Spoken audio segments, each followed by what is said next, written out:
So with minor league ballparks, there really is a lot more flexibility with how these ballparks are structured as opposed to their Major League Baseball counterparts. Given that there are several levels of league play and these ballparks are generally a lot smaller, that allows for a lot of different features that generally aren't found in the Major League stadiums. It's kind of almost a nod to the old era of baseball where you would see some really different features and a lot more variability than there is today. So in this video, we will go over some of the bizarre features of minor league ballparks.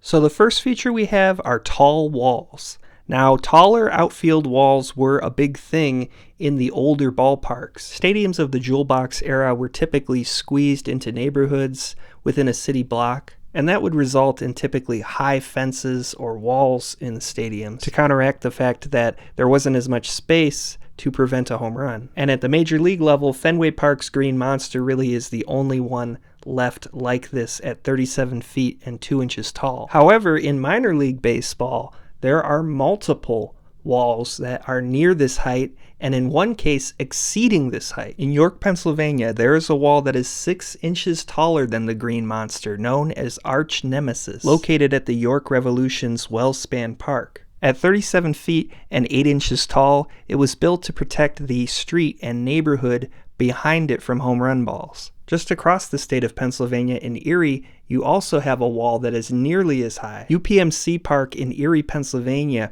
runs right up against the Erie Insurance Arena, and due to that lack of space, there is a massive wall in left field. However, the home run line was originally only about halfway up the wall. But recently in 2022, the home run line was raised to 36 feet in height. And there are several other walls that exceed 30 feet in height as well, whether it be due to a lack of space or nostalgic reasons.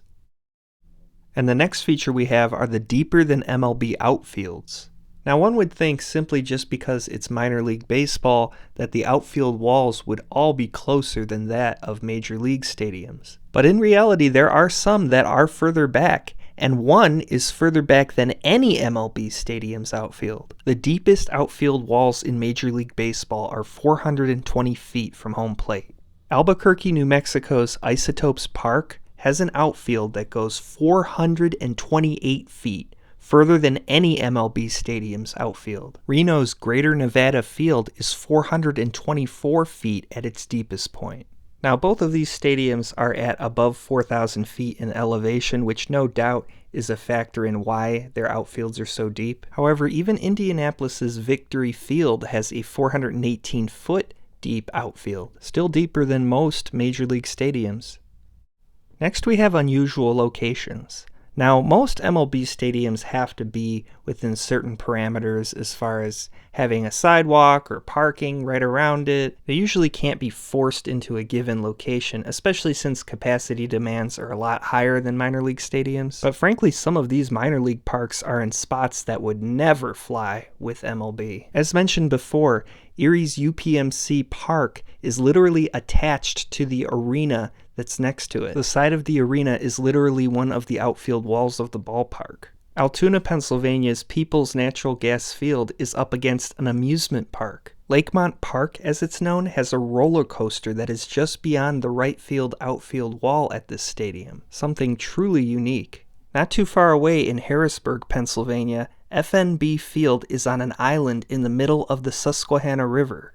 This location has resulted in the stadium flooding multiple times. In Portland, Maine, Hadlock Field literally has a basketball arena within the perimeter of its seating, resulting in quite an obvious and frankly ugly view during games.